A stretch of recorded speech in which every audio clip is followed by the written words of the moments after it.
Thank you everyone for joining us today for one of our Front 22 talks. We have here three fantastic guests, R.A. Washington, LaToya Kent, and Jacolby Satterwhite. I'd love if you could just start by maybe introducing yourselves, and also what was the first time that you came in contact with this project here, this bigger project of Front 2022? My name is Jacolby Satterwhite. I'm an artist living in Brooklyn, New York. I work in a very interdisciplinary practice. And the first time I came in contact with the Front Triennial project probably was 2.5 years ago when you came to my home studio, and it was a former apartment that I was living in, actually in Bed-Stuy. And since then, it's been growing and growing and growing, and during the pandemic, it got much richer, but over Zoom, which is really alternative way of like doing something so rich and personal like what we're doing, but nevertheless. My name is LaToya Kent. I'm an artist, full-time artist, birth worker, and a yogi. And I got involved in this project by R.A. Washington calling me and asking me to be involved in this project. And it's been a very eye-opening process. And the first time I met Jacolby was on Zoom. So this is my first time physically meeting Jacolby. Yeah. I'm R.A. Washington, and I'm an artist and art goon from El Paso, Texas, and I've been living here for 29 years. And I got involved in the project after sitting in on a community call about the project and just listening to Blaine Griffin and some of the Cleveland Clinic people and Jacolby discuss the idea and the concept.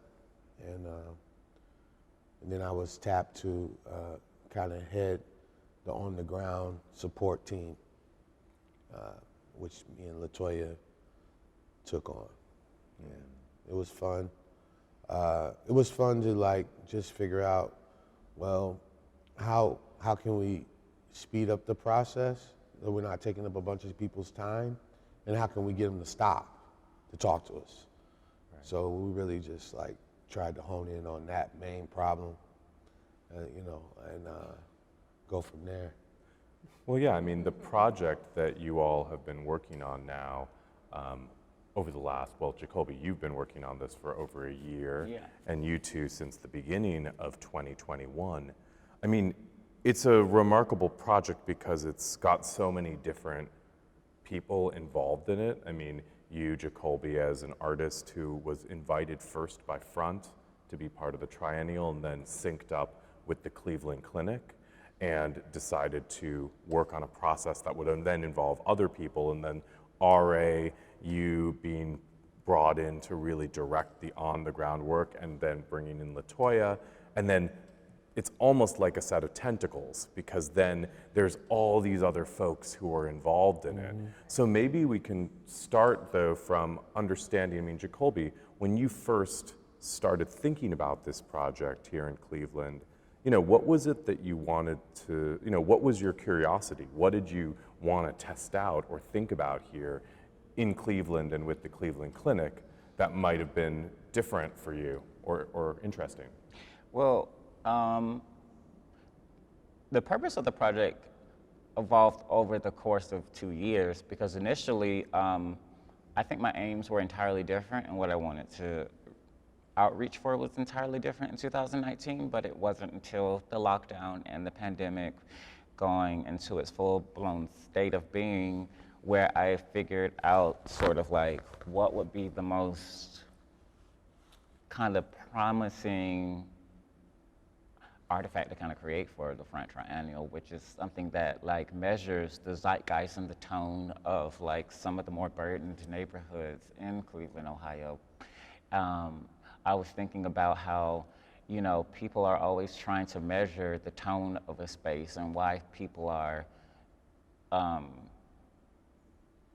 always trying to measure like the tone of a space through such complex processes, but I think the only way you can get the honesty of a community is from immediacy. And so I felt like doing a survey, conducting a survey that I did with you two was like, how do I get people to make a schematic diagram as fast as possible so it's not about their ego, it's about their id, because I believe in the authenticity of mark making, the authenticity of written language, the authenticity of impulse is how you can get a summation of where the spirit of the times are.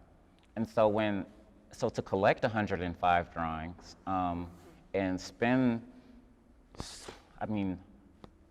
between six months with the drawings, hours and hours with these drawings that are very minimal, I got to really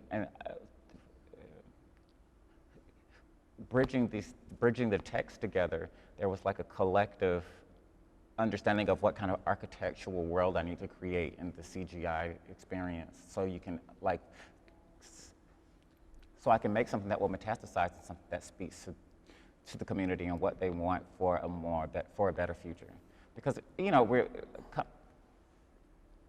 like 2020 revealed that the world is yearning for a collective healing. And it's the word of healing is just like what we're going to be dealing with this triennial. That is the theme. And I felt like if we're going to talk about that, like why not take a survey with other people's marks, and then we can play telephone with those marks, so we can have a collective understanding of what we need to do to move forward. I don't know if that makes sense. Yeah, I mean, I'm curious what your take on it is, Toy. It does make sense. I think being in that community and really seeing, in the first days of us being like in that section of town, we were really able to see what the community thrived on. It was a lot of solidarity. There were a lot of people that were calling in other people that they cared about, that they wanted to be a part of what we were doing. And it was right in the hub where there was a liquor store, a hair care store, a daycare center, and a place that has ongoing AA meetings on the hour, every hour, on the hour, all day. And so we got an influx of all these people that were really wanting to have a better life experience. And they spoke about that, and they spoke about their children and their struggles and their jobs or lack of jobs. How many people were living in one home, where grandparents and uncles and aunts and children. And you just really felt and a spirit in the area. Like everybody kind of seemed to have this just, I guess, camaraderie with each other. That was what I felt the most. There was a lot of emotion for me. I was telling Jacolby when I left that each day I was like in tears, because there were so many stories that you heard about just everything that they were going through, and people were very open with us. They weren't censored. They weren't afraid to talk to us and tell us what was going on, and that touched me. It really touched me to be in that experience, in that environment, and for people to feel open to talk about what they were going through. It felt like therapeutic and healing. Yeah. And how about for you, R.A.?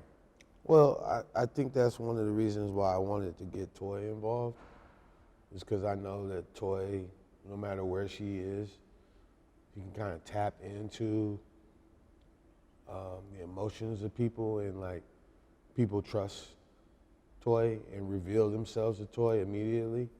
And I just needed somebody to balance out my more like,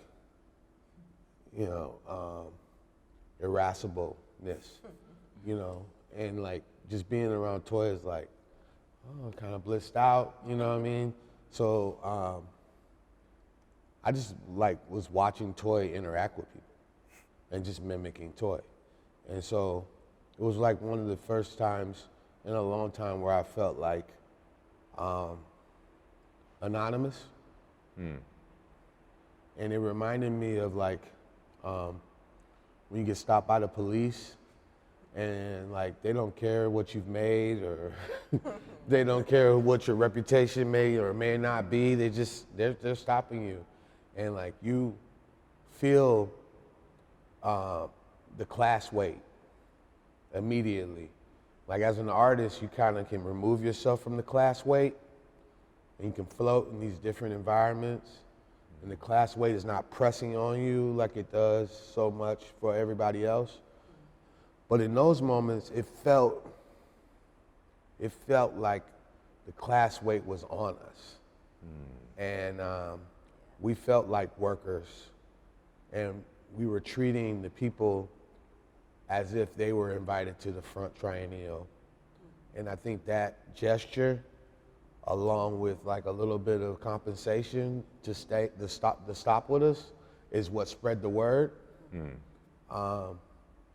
So yeah, I just felt really touched by like how Toy was operating, and just then thinking about like where we were and what was on the street as far as like rehab centers and halfway houses that are all around as part of this like larger nebulous network of Cleveland Clinic's functionality as a nonprofit is huge. And like all these different churches and different organizations that are just trying to be like service direct needs, and just how the people were supporting each other, that was very, very touching. And it reminded me of some of the things that Jacolby had said on the first call that was happening naturally. And I was like, well, this guy might be like pretty stellar genius, because the open-endedness, and he's like, you know, I don't care if the market is like sophisticated or not. You know, I was worried that we were just gonna get a bunch of trash from the standpoint of skills. Yeah. And we really didn't, in your approach to it and the way you were describing it made me really think about like mark making in a whole different way. You know, and I could see like the people that were involved that had some kind of artistic leaning, and I could see the people who were the storytellers.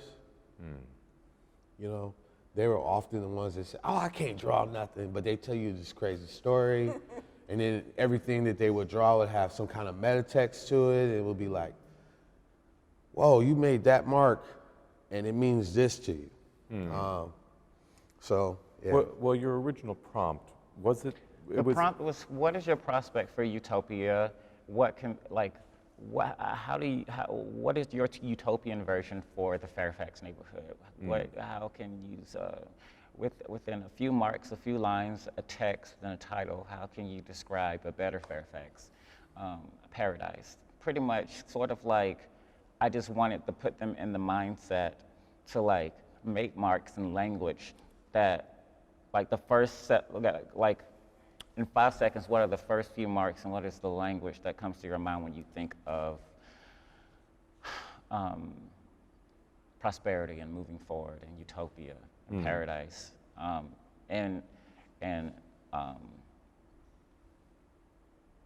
Well, the fact that it's interesting how that prompt can kind of generate so many different responses. Like it just opens it up. Well, it opens up like where people's priorities are, because some people were priorities about infrastructure in the city, and others were more leaning towards nature. Others was more were leaning towards the familial structure and or the matrilineal motherhood. Some people were leaning towards spirituality, and some people were more elevated, thinking about like existentialism and philosophy. And you know, when you see the monument that I created at the BioRepository Center, on that digital mural wallpaper, you see that I tiered the concepts and the themes on different layers. They all have different planes. So you have the spirituality plane, or the existential philosophy plane, the religious plane. You have the family plane, and then some were just about love as a big reified form, a heart, a three-dimensional heart.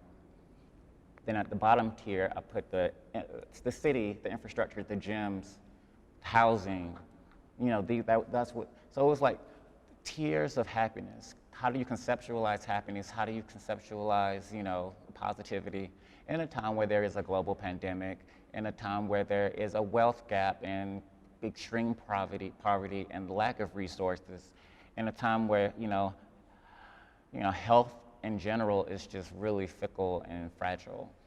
And so I wanted to make a monument, to a collective monument between 105 residents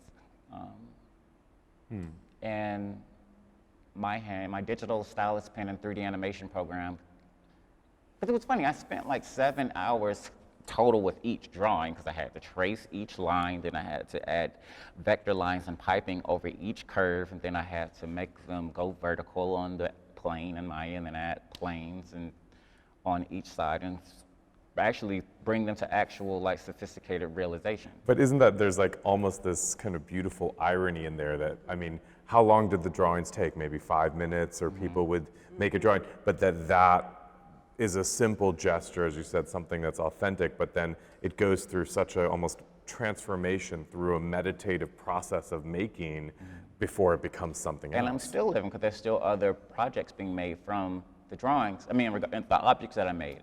So I will be living with the drawings or the architecture or architectural renderings of happiness that I have to spend a whole year and a half with, in different variations, like making CGI films with, making interactive gaming with, making augmented reality with, putting it through a virtual reality pipeline. These drawings were going to be exhausted far beyond the 5 minutes that they were used to create. Right. I mean, I'm curious, in that process of kind of gathering, and I mean, it almost sounds from here like a kind of mini convening, because you're there at this corner where there are all of these different services and community functions happening, and you're talking with people. And I'm curious, like, for people there and for the people who you were gathering the drawings from, how much do you feel like they knew about what was going to become of them, and how much were they just in that moment kind of trying to reflect on their stories and think about what might be happening to the neighborhood? I mean, what was your sense of that? There were moments where I felt like people were there because they were being paid attention to, and they were being heard, and they were being acknowledged, and they were being seen. There was a sense of that area is considered dangerous where we were, and I had to personally like remove that piece from my mind and just really see everybody as individuals that were just moving about, going about on their day. But I really think that it was the kind of like that group thing where people were seeing people gather. And so then it's like, well, what are y'all doing? What's happening over here? And then somebody's saying, hey, they're doing this. And, oh, can I draw? And can I do something? And well, what is this for? And it was like this thing where it was like just rolling around.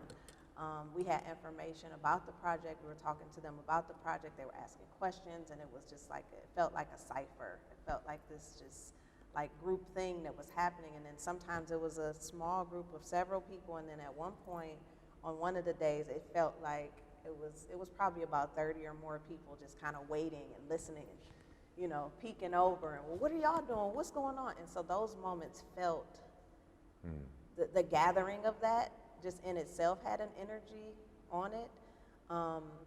Them just feeling comfortable to just kind of see what was going on and then staying. And not just feeling like, oh, well, you know, I'm gonna keep on walking. In some of those neighborhoods, when there's gatherings like that, they're giving away phones, or they're giving away some type of resources or something like that. But for them to really want to be involved and to stay and to talk with each other, and there was a lot of energy, it was beautiful. So I don't think it was hard to get people involved. Once several people were involved, then it was like a magnetism type situation, yeah. Almost like the sculpture we're in here. It's like things clustering together. Exactly. I mean, RA, also, as you were coming in to start to try to really organize this community process and this gathering process, I'm just curious, what's your relationship to, or what was the history or relationship either with the neighborhood or with the institution? I'm curious to hear what you were bringing into it as you came into this situation. Well, that's layered. In my early 20s, Caramoo House wasn't as robust as it is now. It's been like built back up by Tony Sias and his team, but it was going through like a period of like being down. And I remember doing like poetry workshops there, and just getting tapped to do a whole lot of like different community or art labor on the cheap kind of gigs. And then Mocha Cleveland's building was on Carnegie, and when I worked there as the public programmer, I was also the community outreach manager. And the way they did it back then is like, the community outreach manager, you were responsible for setting up the openings and getting the word out. So I was always in that neighborhood doing that job. And it was right before they were gonna build a new building, so we were having that campaign. And I just remember like being real radical about like making sure that like these motherfuckers gonna know there's black people here. And like making sure like being real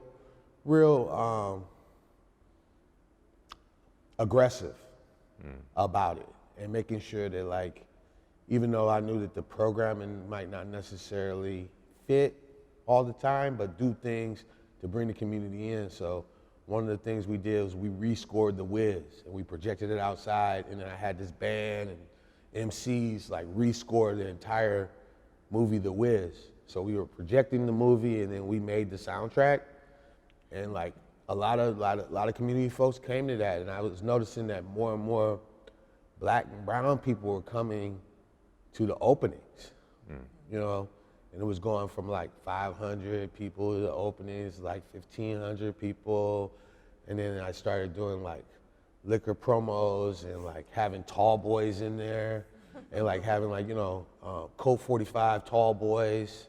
So, cause it's just funny, and like people, just trying to figure out different ways to like, kind of like take the seriousness of the institution, like, and kind of like its uppiness, like, oh, we're connected to New York galleries type vibe, and just bring it back down a little bit to like some earth. And so like I've always had like a relationship with Fairfax, and then more. As far as the Cleveland Clinic is concerned, during that period of time that we were talking about getting involved in the project, I had just finished being at the functional medicine clinic.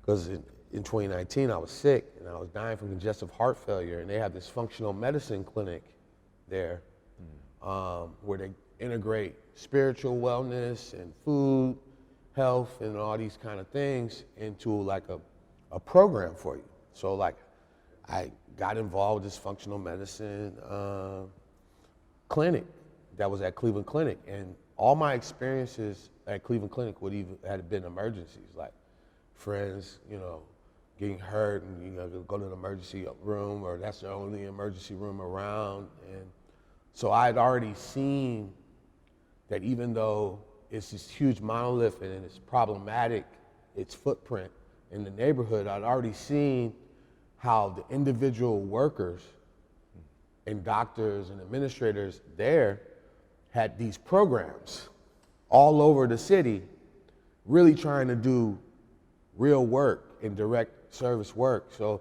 like I kind of felt like this was an opportunity to help Cleveland Clinic push past some of itself. When something's so large and monolith and like it gets unaware of its corners. And then somebody changes jobs, and then you didn't address a conversation, and now it's getting picked up, and it's just a large organism, kind of like the Borg eating. The Borg. And so like it was just like trying to make it more human. Well, it makes me realize the artist Julie Alt, who started, was one of the founders of Group Material, the politically active art group in the 80s and 90s. I remember her once saying on a panel, there are no institutions, there are only people. I don't know if that's entirely true. I think there are also institutions because there are structures that outlast the people. Structures of power, structures of money, structures of racism and classism. But that question of like, how can an artwork like this, or how can a thing actually start to change an institution, even if it's a monolith, even if it's a really big thing like that? And I'm curious because, you know, so much of your work I think about as being, you know, it is about community. When you were talking also about these parties and these gatherings, I think a lot of your work is actually about how people come together for joy and freedom in a particular way. But this, of course, is a very different context. This is actually, you know, and a lot of your work has also been working with other archives, the archives of your mother's own inventions and her kind of amazing mind. But my question is, here, you're kind of working also with this institution, and it's like a triangle. There's the institution, there's you as an artist, there's different communities and people. And I'm just curious how you went into that. Like, how did you prepare for that, or what did you expect going into it, and how did you learn from that? Well, when I believe that innovation comes from frictions and things that are incongruent, and when you try to merge them together, when you're trying to stitch these things that normally that don't converse, that's when you can kind of generate new forms. And so when I heard that there was tension between the Cleveland Clinic and neighborhoods in Cleveland, because it's a, you know, metastasizing institution that is doing great things, but also is unaware of how maybe it could be eclipsing other things that are smaller that are more, you know, important to individuals. So, you know, I always say hot and cold air creates storms, and that creates flowers. You know, and how do I work with that tension and with that energy to make something positive and strong? And so using the resources and the land and the materials that the Cleveland Clinic provided me with, I wanted, and you know, to make something on their new BioRepository Center, this monument of the voices of these people that live around this BioRepository Center and what they need. I felt like it was the ultimate triangulation. Because a clinic is about healing, health, improving people's well-being. So what about, you know, creating this like conceptual monument that harbors the, you know, the intentions of how the Black people around this building, how they want to improve, how do they want to see a better future for themselves. And so, you know, like, I feel like it was great. I feel like I did something with these people, with all these, with like everyone that's like, helped me realize how I want to move forward with the projects in the future, to be honest, and how I want to continue to bridge things that aren't supposed to merge. I mean, that's always been my philosophy as an artist. That's why that's why I work deeply in painting, and I work deeply in virtual reality and 3D animation and new media and performance art. And you know, that's why I like to do deep sea diving into all media, because when you develop that prism in your mind, you're naturally merging things that don't have a conversation, that don't belong together, and then that is fruitful towards innovation.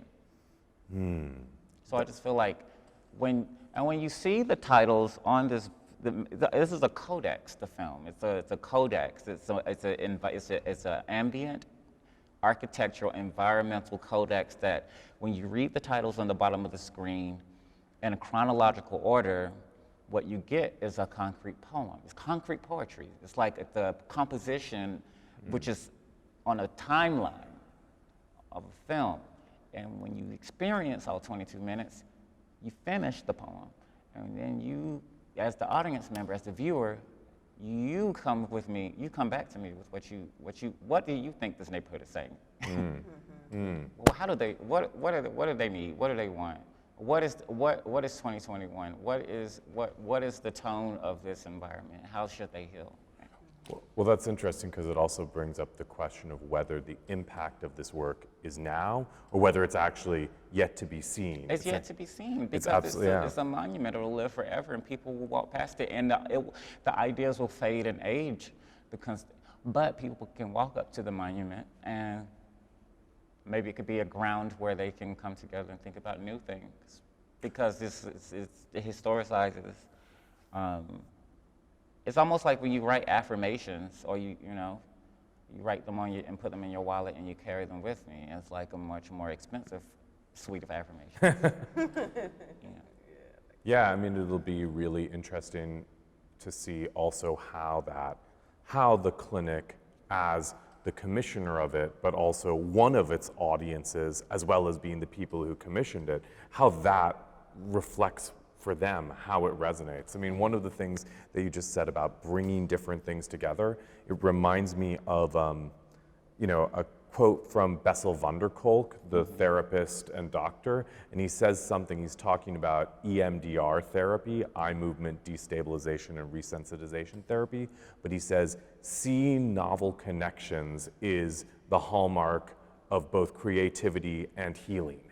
So it's like the ability, like what you just said about bringing together all these different things and that friction that happens that makes something new is really powerful. I mean, Toy, I'm thinking here too about you are working in this project in a particular way as a facilitator, as a gatherer, but in your work, you're an artist and a birth worker. You're a person who is also bringing things into being and helping things to arise. So I'm just curious, also, when coming out of this experience, I know you wrote this really amazing text also, reflecting on the experience of having been the fulcrum for collecting these materials. I'm curious, like, if you have an aspiration or an intention or a hope of what might come out of this and how it might resonate in the communities that it was involved in. As we were talking to them about what was going to happen, I saw the light in many people's eyes about it being on display. I think that seeing something manifest and be in a physical form and to be able to say, I was a part of this thing, will be very rewarding for each of those individuals to have something in their neighborhood that they can say they were a part of. Many people don't have that. It's just like those moments where somebody is in the background when there's like a newscaster and they're jumping up and saying, "Hey, mama," those types of moments. And they just want to be seen, right? And so thinking about like having those people go and take their family members and saying, "Look, there's my drawing. Look, I was a part of this thing, and it's beautiful, and it's a moving piece of artwork," and they get to say that they were a part of this thing. I think that in itself is going to really have some weight for them. I'm hoping also that each of those individuals are going to really start to use some of the resources that are available in that neighborhood too. The feeling of hope, like this is what you're seeing and these are the experiences that you're having, but what does the future look like? If you were able to choose a utopia, you were able to choose something that you can create in this 3D dimension, what would it look like? What would your next step look like if somebody were able to create something for you? And then how do you bring that back to your community? Because sometimes you're not able to see past what you can see. So what would this like experience give them to where they can envision something bigger than what they can see? It's actually a beautiful thought that actually by being part of a project initiated by an artist, they get to understand how their desires, their dreams might become something else and then use that on their own lives and in their own work to try to bring themselves forward. True, I love that. That's an amazing thought. So maybe I'll just, I want to bring it back, Jacolby, to the way that this project is also, you mentioned before that it's like a start. It's like a thing that you've been working on it already. I mean, the first time you came to Cleveland was before the pandemic in October 2019, and that started a long conversation. But I'm just curious, where do you see, so it's now exists as a permanent monument in Fairfax, the Cleveland Clinic. Where do you see this going further? You know, where is your hope for how it transforms? Well, I already, in a previous body of work, I created a piece called The Matriarch's Rhapsody, and that spawned other films. And I feel like what I created with that monument, I made a film called Dawn that is embedded inside of this 20 by 20 foot wall that's wrapped with a digital mural vinyl piece. But I think that I basically created a very dense and rigorous suite of assets to kind of repurpose into other projects that will be presented at the Front Triennial next summer. So it will kind of expand into, there's 2 other channels that come with the channel that is inside of the monument. And there is an interactive virtual reality component, and there will be maybe some paintings that come from it as well. But this is basically, there is a upcoming installation that will be generated from the assets built and turned into a monumental codex for the Cleveland Clinic. So that basically is sort of like, that is the motherboard. And or they're the seeds. They're It's the almost like- seeds. I mean, I've been thinking a lot about the metaphor of, or the actual thing of seed banks. Yeah. The idea that, you know, you have these seed banks. There's a famous story from World War II about a Russian seed bank, and there were these 12 Russian scientists who actually protected it from the Nazis, and they did not eat a single seed. They starved while protecting this seed bank of almost 400,000 seeds. The idea that these seeds are so valuable, they constitute an archive, and what they are is, I mean, human civilization since the beginning has saved some of those seeds so that they go forward. It doesn't use them all up. Yeah. You don't plant everything. Totally. Love that. Wow, that's crazy. Yeah. Thank you. Well, so are there any other final words that we want to kind of add into the conversation, things that haven't been said, or things that you feel like for you are a reflection coming out of this conversation or this project? I'm just grateful to have been able to experience that. It really changed some things in my perspective. That area, I've worked in that area, in Fairfax area, in different capacities. I worked at the Juvenile Center before. I've worked with Karamu. My aunt goes to Our Lady of Fatima, which is a Black Catholic church. I've taken women that were on the streets doing sex work. I've taken them to Langston Hughes to get tested for STDs, and I have a lot of experience in that community. I just I feel that this work can really help to inspire the community. I'm glad that I'm a part of it. I'm glad to be able to meet this amazing artist, and that we did our part together. It gave me a different perspective to be on the ground outside of the car and just physically there. So thank you.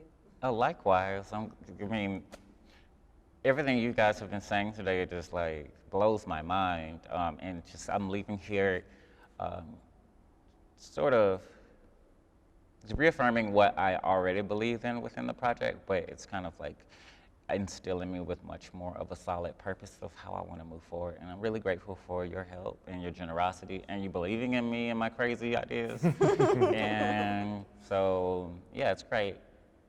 Thank you as well.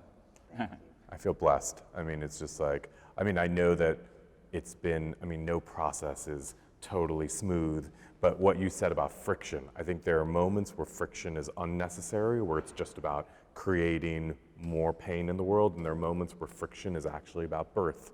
Friction is about trying to do something that's difficult and challenging between people, but that might create something new. And I think on the basis of even what we're seeing now with this amazing film and the installation in Fairfax, it's clearly a birth. So, Totally. For sure. And I can't wait till you guys get to check it out. good. All right. Okay. Thank you.